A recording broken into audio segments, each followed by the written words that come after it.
उरळ पोलिसांच्या नाकाखाली दारू मटक्याचा धंदा, एसपी अजित चांडक यांचा पुढचं पाऊल काय?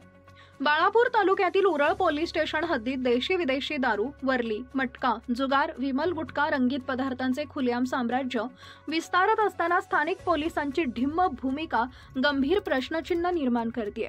उरळ पोलीस स्टेशनच्या अगदी शेजारी मटक्याचे अड्डे आणि दारू विक्रीचा उघड बाजार सुरू असताना ठाणेदार आणि अधिकारी यांची मूक संमती की संवेदन शून्यता हातरून बीट चौकी वर्षानुवर्ष बंद असून नेमलेला जमादार केवळ नावापुरता।